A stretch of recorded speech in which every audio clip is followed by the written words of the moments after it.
Yo, what's up mga idol? Magandang umaga, tanghali at gabi sa inyo. May bago na naman tayong reaction videos at kokomentan. Itong sa ordinansa ng Santa Rosa City ng Laguna. Pinuntahan ni Congressman Busita. Tara't ating alamin kung ano ang kanilang mga napag-usapan.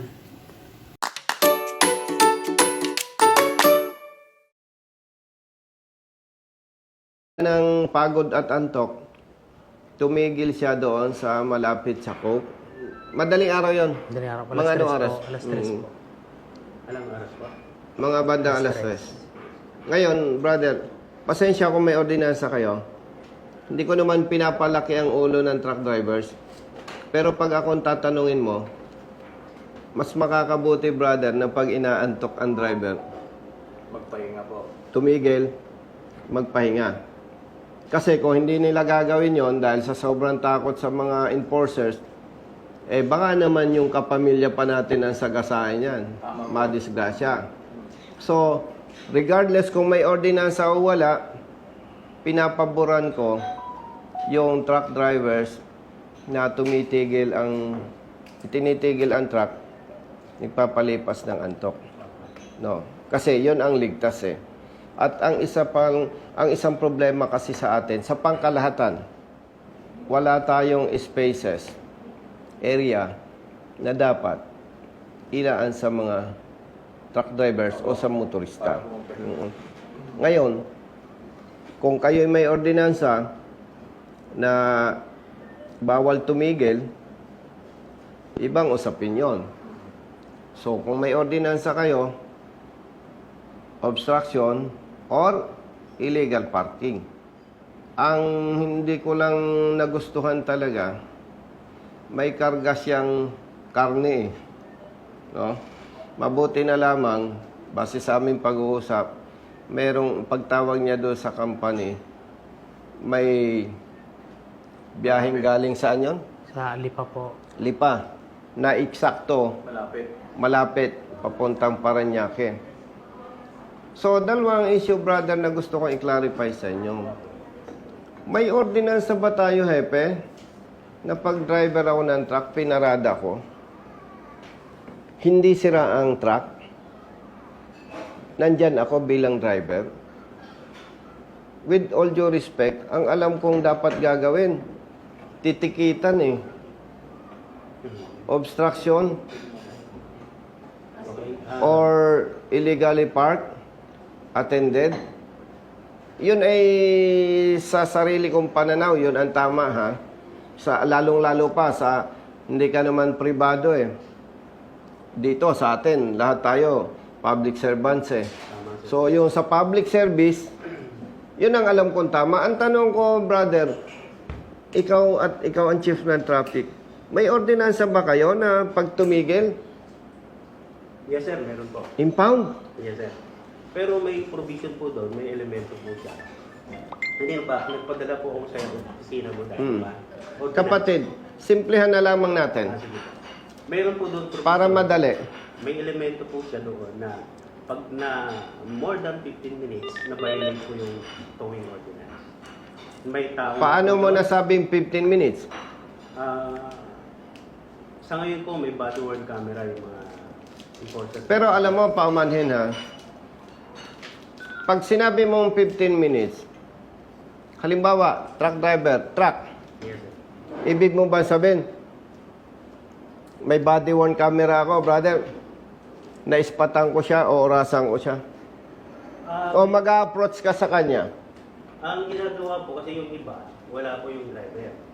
So, Hindi, wag na, simplehan natin, Hepe. Yes po. Magugulong, magmekos-mekos tayo. May driver, hindi sira ang sasakyan, at ang mabigat pa dito, may kargang karne. Ang tanong, yung 15 minutes sinasabi mo, saan mag-start yon? Kapag na makita po ng enforcer, O sige, kunwari, enforcer ako, nakita ko siya, tatakbo ang metro. Hihintayin ko yung 15 minutes? Hindi sir, sasabihin siya, bawal po dyan, but not necessary din na pausapin pa siya. Bawal po kayo dyan, alis po kayo dyan. Sir. O sige, point by point. May nagsabi sa'yo, bawal dyan, umalis ka. Wala po, sir. So, with due respect sir, Ilang taong ka ng driver, brother? Mag-it po. 8 years. So, alam mo ba ang batas na ang National Highway ay hindi dapat paradahan? Mayroon man yung signage? o- Brother, excuse me. Yes, po. Ha? Siyempre, tumawag sa akin. Natural, pagtatanggol ko ito. Yes, po. Ang pinag-uusapan na nga natin dito, brother, Apo. may violation siya. No? Opo. Hindi na pinag-uusapan, alam mo ba o hindi? Ang pinag-uusapan dito, may violation. Yes, po. Keso illegally parked, attended, or obstruction, may violation. Meron. Ang nililinaw natin dito, brother, kung talaga palang ang ipinatutupad ninyo, may driver, hindi sira, impound, o sabi mo 15 minutes, sasabihan, ito talaga, hindi ito po pwedeng magsinungaling sa akin at hepe, more than 30 years na ako sa advocacy. Yes, sir. Batang sundalo pa ako, pag may mali, pinagtatanggol ko na. At ako, itataya ko sa iyo 100%. Hindi ito magsisinungaling. Bakit, brother? Without bias. Apo. Ipalagay mo, brother, ikaw yung driver. Sabihan kita, driver, bawal dito, umalis ka, magmamatigas ka, hindi? Hindi na po. Oh. Kaya, pasensya, Sige, sir. papanigan ko ito. O, sige. Ang tanong ko sa'yo, may ordinansa. Yes, po. Gusto mong sabihin na wag mo nang buksan yan kasi matatagalan tayo, may hinahabol akong oras. Alam mo, kailangan makarating ito kay Mayor. Kasi, kumpiyansa ako na hindi ito klaro kay Mayor. Kasi hindi makatao, walang public service doon. Pero mo, inaantok yung driver, nagpapahinga, tapos impound mo yung truck, wala, brother, public service doon. Samantalang ang tama noon, driver, bawal ditong pumarada. Pasensya ka na, lisensya, ORCR, ticket. May ordinansa kami, may paglabag. Permahan mo, balik lisensya. Ang babayaran niya lamang, yung paglabag niya, obstruction. Eh, samantalang hepe, in-impound siya, 5,500 ang babayaran. Alam mo bang masakit nito? Magpapadala yung boss niya ng 5,500, idididak sa kanya. Kasi yung mga boss, ipinagpapalumagay nila na talagang siya ay nagkasala. Salamat po. Pero kung ang pag-uusapan natin ay public service, sigurado ako, pag makarating ito kay Mayor, yan ay kumpiyansa ako. Ipapaamyendahan niya yan sapagkat kamukha na kayo ng Dasmariñas na ang kaibahan lang doon sa Dasma, kinaklamp, hihilahin ng kaunti, ikaklamp, Okay. 5,000. Ang sa inyo, 5,500. Ang mabigat lang sa Dasmariñas, pag nailipat yung truck, nagcha-charge sila ng 1,000 pesos per hour. Yun ang malupit doon. Pero magkamukha yung ordinansa nyo. And hindi pa naman ako naging mayor, pero hindi naman lahat ng mayor yung bang, siyempre may proseso yung pagpasa ng ordinansa Yes, po. Pero kung sinasabi mo, hepeng may ordinansa, 100% akong naniniwala. Hindi papabor dyan si Mayor kasi unang-una, bakit may mga nahuhuli kay sa Santa Rosa? Hindi naman yan nakikiraan lang yan, brother. Opo.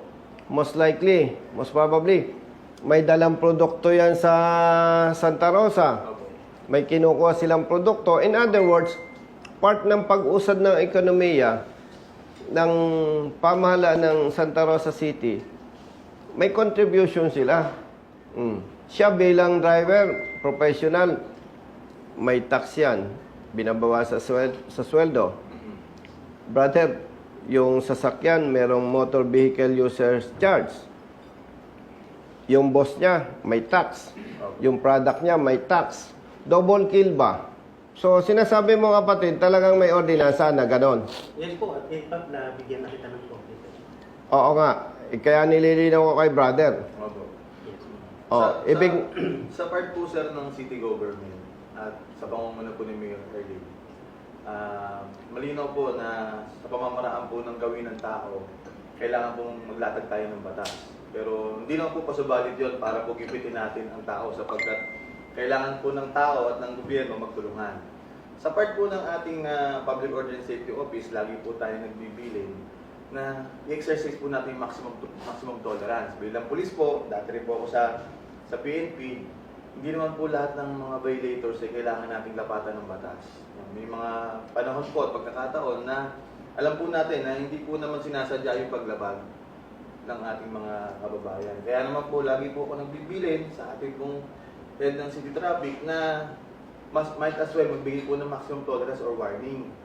Kaya po nung napag-uusapan kanina yung 15 minutes, siguro po kung makikita po yun ng ating traffic personnel, ang dapat po talagang maging gawin, bigyan lang po ng warning yung ating driver, ilista ang pangalan, sa susunod, ipapaliwanag po kung anong kadahilanan at pagbibigyan po. Actually, brother, hindi na yun ang inilalaban ko eh. Opo. Ang inilalaban ko na lang para sa kanya. Kung may ordinansa, may paglabag, Opo. tikitan. Opo. Pero yung ini-impound, Opo. may driver, hindi sira ang sasakyan, parang legal na pang-hold up na yun eh. Opo. Sa pagkakataon pong ito, talaga pong alam naman po dito sa lungsod ng Santa Rosa na pag ating pong city government sa Santa Rosa, makatao po, no? So, titingnan po namin ano po yung specifically nangyari sa incident na to, involving po si... Ganito, brother, hindi naman tayo nagiging bias. Very clear naman eh. May driver, hindi sira ang sasakyan, may kargang karne, in-impound. Mabuti na lamang, nagkataon, yung isang truck ng kanyang boss, malapit na dito, tumawag, nilipat. Pero, in general, hindi makatao yan. Hindi serbisyo yan. Kasi, ang purpose ng towing, kunwari, tumirik ang truck niya, obstruction, dapat talaga hilahin yan. At syempre, may operational expenses, may personnel expenses, dapat lang mag-charge. Kasi hilahin talaga yan. Walang driver, hilahin yan. Nasira ng sasakyan, hilahin yan. Yun ay no question asked, tama yun. Pero yung may driver, hindi sira ang sasakyan, magre-resign ako sa Kongreso pag may nagsabi, tama yan. Hindi makatao yan, brother. Common sense eh. Kaya tayo'y nanunungkulan para pagsilbihan ng taong bayan. Pero ako, in fairness naman kay Mayora, no? Sigurado ako hindi malinaw sa kanya yung ordinansa na yan. At ako, nire-request ko kapatid, hindi ka naman mag-chief ng poso kung hindi ka malapit kay Mayora. Isa ka sa malapit sa kanya. Paki-review ninyo yung ordinansa. Sir, tama po kayo sir na hindi po masyadong legal term, hindi masyadong malinaw kay Mayor. In fact sir, ang lungsod ng Santa Rosa ay business-friendly city. Tingnan mo, sabi mo, business-friendly city. Ay kung ganyan ang ordinansa, ako, ang business ko, tracking. Hindi na lang ako mag-deliver sa Santa Rosa. Kontra eh. Kung ganito po, no? May particular incident na rin po before na nabrought up ko po yan sa ating mga personnel, no? At natulungan naman po natin yung tao na nahuli, no? Kaya nga po ang hinihingi ko po ay pagkakataon para sa part po ng ating mga traffic enforcers na pag nilayan po nila yung mga insidente na nangyayari na hindi naman po natin, generally, ang intention po natin maging makatao talaga. So, Brother, excuse me. Hindi ko naman pinagtatanggol ang enforcer ninyo. Pero ang malabnaw at ang questionable dyan, ordinansa. Samantalang kung simplihan natin ang ordinansa, ang mga lugar na ito ay pinagbabawalan ang pagtigil o pagparada ng mga sasakyan. Pag pumarada, may driver, hindi sira ang sasakyan, ticket lang, ganito ang multa. Pag tumirik ang sasakyan, o kaya walang driver, hila, ganitong babayaran. Sobrang simple. Sa ngayon kung nasa proseso po ng revision yung ating traffic code. Ongoing po ang revision ng traffic code. Siguro po, mabibigyan po kayo ng may kukonsidera po natin itong pagkakataon na to para may sama po natin doon sa revision ng traffic Pero ang inihiling ko, kapatid, araw-araw, gabi-gabi, may drivers na inaantok, Totoo po yun. napapagod. Totoo po yun. Kaya, pakiusap, iparating ninyo kay Mayora yan. Opo. Dahil yan talaga, in fairness sa kanya, at hindi naman siya ang nagbalangkas niyan, ipinagtiwala sa konseho, questionable yan. Walang serbisyo publiko doon Opo. Wala talaga Opo. Oo. Pakiusap, kapatid, bigyan ng immediate attention yan. Sa pagkakataon na to, personal po na ako mag-o-offer ng aking tulong sa mga susunod pa kong pagkakataon bago naman po sana. Kung mayroon pong insidente po ulit na mauulit na mangyayari na ating truck driver ay hindi po nabigyan ng warning man lang bago po sila... Kapatid, alam mo, napaka-considerate mo Opo. Yan nga ang warning. Hindi na ako interesado doon Opo. Kasi, hindi mo naman kayang bantayan mga enforcers mo Opo. Ang sa akin lang, simplihan. Pag may driver, hindi sira ang sasakyan, tikitan, pagmultahin. Opo. Okay na yun. Okay po. Oh. Kaya nga po sir, sa susunod na insidente ko, na huwag naman po sana mangyari at ito pong pagkakataon na ito, sa tingin ko po ay magbibigay na rin po talaga ng kaliwanagan para po sa part din ng ating City Traffic Management Enforcement Unit sa pamumuno po ni Sir Eugene. At alam naman po natin na ating mga personnels, ginagabayan po natin yan araw-araw. Ngayon, kung mayroon pong hindi sumunod sa gabay na lagay po sa tamang pagkakataon yung panghuhuli at pagtutowing, kagaya po na napag-usapan natin sa kanina na talagang halimbawa, traffic na talaga, itinigil niya pa rin doon. Huwag naman dahil meron siyang health condition, dahil nurse din po naman ako, no? Yun po talaga ay talagang may direktang paglabag sa ordinansa. Pero po sa mga kagaya po, nung binabanggit ng ating kagalang-galang na congressman at ating hinahangaan, talaga pong gusto po natin na hindi po na maulit yung insidente na yan. Na kapag po ang driver, ang intensyon po ay magpahinga, ang intensyon po ng driver ay meron pong ayusin o check-in sa kanyang sasakyan para po ligtas siyang makabiyahe, makakaasa po kayo na hindi po tayo aabot sa pagtikikin po. Brother, with respect sa'yo, Opo. kasi may kapangyarihan naman ang mayor Opo. na mag-utos Opo.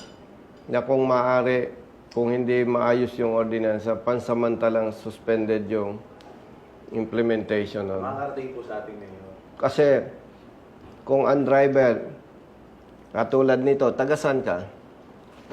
Nadasmao pero Bicol po, sir. Taga Bicol. Ilang anak mo? Sugon, Kamsor po. Ilang anak mo, kapatid? Dalawa po. Dalawa. Alam nyo, ang masamang epekto nito, pag hindi na i-correct yan, kung katulad niyang malayo ang pamilya, may dalawang anak na maliit Opo. ay kung sa takot sa inyo, hinaantok, galing Batangas, piliting pumunta ng Paranaque, wag nang mag-exit muna ng Santa Rosa at magpahinga. Ay wag sana, ay baka naman mamaya, ay kung kapamilya pa natin mabangga niya, magdadamay pa yan Kumbaga, alam mo, ang public service, brother, hindi kailangan napakatalino Opo. May kaunting sentido common lang, magiging mabuti ka ng public servant. Mahalaga po pinahihiral po natin yung kurso sapagkat alam po natin, lahat po ng mga kabayan natin nandiyan sa kalsada, naghahanap buhay ng Naintindihan naman kita, Master. Yes, sir. Chief, ikaw sa towing, Hindi po. Office. traffic. Sa office po. Ikaw, brother, Sa clearing po natin. sa clearing. Naintindihan ko naman kayo Kasi may panangga kayo na ordinansa Ang hiling ko lang, brother, ulitin ko. Opo. Parating kay Mayora, kay Mayor, pakiayos yung ordinansa. Yes po. amyendahan. Kung maaari nga, mag-provide kayo ng area na mapaparadahan ng truck pero kung wala, ay pakiayos lang yung ordinansa. Paano ngayon yan? May ordinansa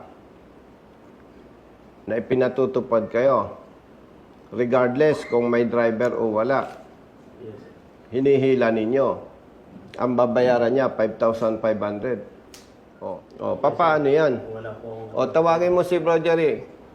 Bigyan mo ito ng 6,000. 5,500 plus pangkain.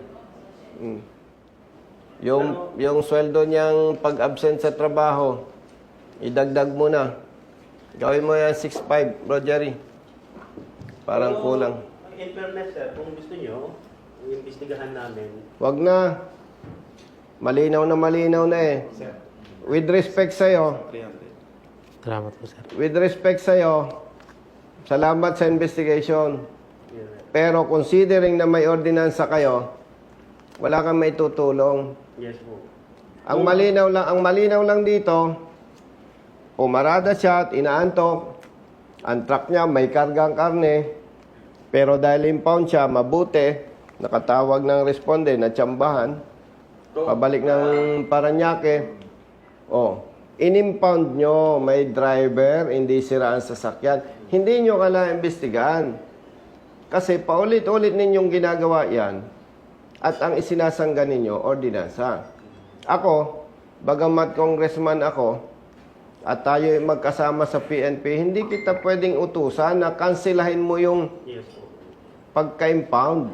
Si partner, kahit kaibigan ko, hindi ko pwedeng sabihin, pare, tawagan mo, kansilahin. Pag ginawa ko naman yun, ako na lumalabas na abusado dyan. Ang request ko na lang, itama. Pero habang hindi yan itatama, brother, hindi ako magsasawang tumulong sa motorista. Tama po. Hindi ko naman siguro ipaghihirap yan. Sa part po ng public order and safety, sa pangunguna ko po, kahilingan ko po na yan yung po ako na po mag-shoulder. Huwag na, brother. Kasi po, ito pong paksang usapin na ginagawa na nagaganap po ngayon. Alam mo, brother, Malinaw po na talagang sa pamamagitan mo, may parating lang kay Mayora, itama yung ordinansa, 10 beses sobra pa kasi po na binayaran mo yung itong multa na to. Oo. Dito, ayaan mo lang muna ako. Ang request ko, itama ninyo. Kasi hindi yan makatao. Nagmumukhang negosyo. But again, in fairness kay Mayora, hindi naman siya si Wonder Woman. Para lahat alam niya. Maaring hindi niya alam yan. Pero alam ko talaga, kumpiyensado ako sa kanya, hindi niya papaboran yung ordinansa na yan. Dahil hindi makatao eh. So basta ganito ang pamantayan natin, basta tama, kampi-kampi tayo. Pag may kaibigan ako, kapamilya, kaibigan, kumpare na nahuli ninyo at nakita nyong mali, at tuluyan nyo, wala kayong magiging problema sa akin. And congrats Ano yung pilyado mo? Kapasete po. Machete. Brother, salamat sa oras Alam ko, nakalib ka pero pumasok ka Ikaw, brother, ang Assistant po ng poso. assistant ng poso. Di, ikaw ang acting kasi nakalib siya. Ikaw, brother, sa clearing. Operation po. Ang sabi ni Michelle Martin. Kasi muna. Ito muna, bayad na Okay. So yun mga idol, anong masasabi nyo sa napag-usapan doon sa meeting sa Santa Rosa, Laguna tungkol doon sa ordinansa?